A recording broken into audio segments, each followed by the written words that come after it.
Salut les terriennes et salut les terriens. Aujourd'hui, je vais vous montrer une petite expérience que tout le monde peut faire depuis son PC avec sa connexion Internet et qui permet de prouver la non-platitude de la Terre. Et ceci grâce à YouTube. Oui mes amis les terriens, vous avez bien entendu, YouTube nous permet d'observer la courbure.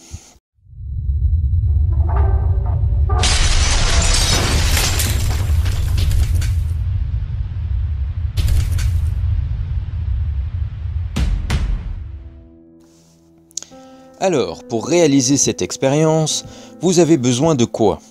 D'un PC, d'une connexion Internet, et c'est tout. Magique, non? Cette expérience va se baser bien entendu sur le calcul de courbure terrestre que tout le monde ici connaît, même les platistes, c'est l'outil Earth Curve Calculator. Ce petit outil nous permet de connaître à quelle distance se trouve l'horizon visuel en fonction de notre altitude et nous donne aussi l'altitude sous l'horizon à laquelle se trouve un point distant derrière cet horizon. Je prends un exemple. Si je suis au bord de l'océan, en haut d'un phare qui culmine à 40 mètres au-dessus du niveau de la mer, l'horizon visuel devant moi se trouvera donc à 22,57 km et un point distant de 60 km du phare, par exemple, se trouvera à près de 110 mètres sous le niveau de cet horizon visuel. Vous suivez? C'est bien. Ce petit outil de calcul va être le premier élément de notre expérience. Le deuxième va être tout simplement YouTube, sur lequel nous pouvons trouver depuis quelque temps déjà des diffusions en direct de caméras installées un peu partout sur la planète. Pour notre expérience, il va falloir trouver une caméra qui nous permette de vérifier le calcul fait par notre petit outil Earth Curve Calculator. En cherchant un peu, je suis tombé sur une caméra située à Saint-Malo, plus précisément sur la plus haute tour du château de la Duchesse Anne sur le front de mer, juste à côté du port. Il y a même en fait deux caméras. Une qui filme le port et la ville, et l'autre qui filme la Manche, la plage et les petites îles alentours. Ces caméras sont diffusées en permanence sur YouTube. Je vous mets les liens dans la description.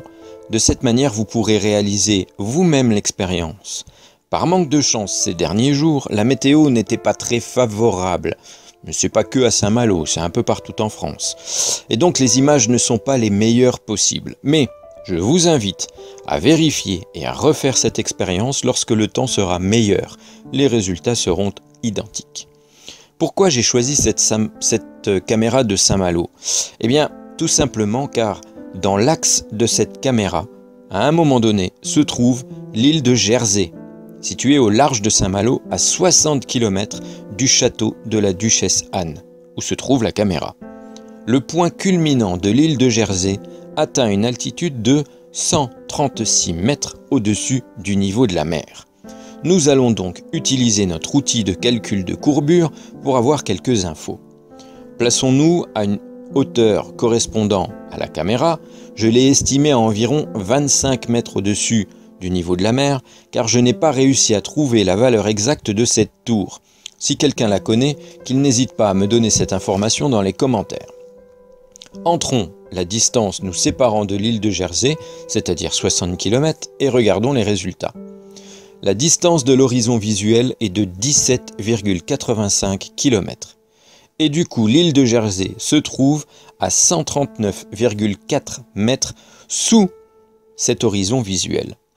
Avec ses 136 mètres d'altitude, il nous est donc impossible de voir l'île de Jersey sur les vues de la caméra. Ce qui est le cas. Si on jette un coup d'œil sur Google Maps, l'île de Jersey se trouve pile dans l'axe formé par la caméra et le fort national que l'on visualise très bien sur la diffusion en live de la caméra sur YouTube. Donc au moment où la caméra vise le fort national, derrière celui-ci, nous devrions voir l'île de Jersey. Si la Terre était plate, cette île serait visible sans aucun problème, mais ce n'est pas le cas. Et vous pouvez attendre longtemps, même lorsque la météo est favorable, nous ne pouvons pas l'apercevoir.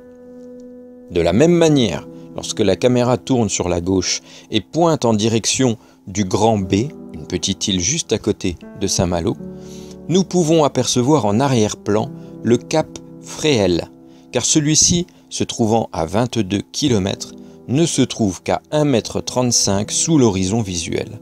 Par contre, il nous est de nouveau impossible d'apercevoir la pointe de Plouézec et la baie de Paimpol, située à 69 km, car cette pointe se trouve à 205 mètres sous l'horizon visuel devant nous.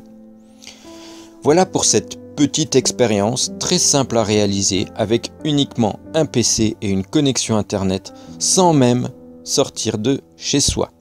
De plus, cette expérience doit pouvoir être reproduite à différents endroits, car il doit y avoir des dizaines et des dizaines d'endroits où se trouvent des caméras diffusées en live sur YouTube, au bord de la mer, ayant à quelques kilomètres des éléments observables et d'autres non observables à cause de la courbure de la Terre. Je précise aussi que ces caméras ne sont pas des caméras de la NASA, ce sont des caméras des communautés de communes ou de sites touristiques. D'ailleurs, si vous trouvez d'autres sites où des caméras permettent de faire cette observation, n'hésitez pas à me les notifier en commentaire. Je les référencerai et je vous diffuserai une liste au fur et à mesure. Lorsque j'en aurai suffisamment, je ferai certainement une petite compilation.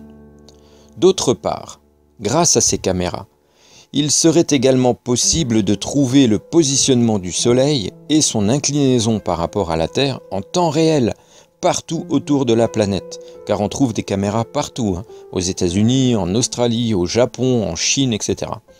Je pense même un jour vous proposer une prochaine vidéo où je vous montrerai ce qu'il est possible de faire de cette manière. Mais il va me falloir passer quelques heures à visualiser toutes ces caméras et repérer celles qui pourront nous permettre ces mesures d'une manière assez fiable pour ces observations.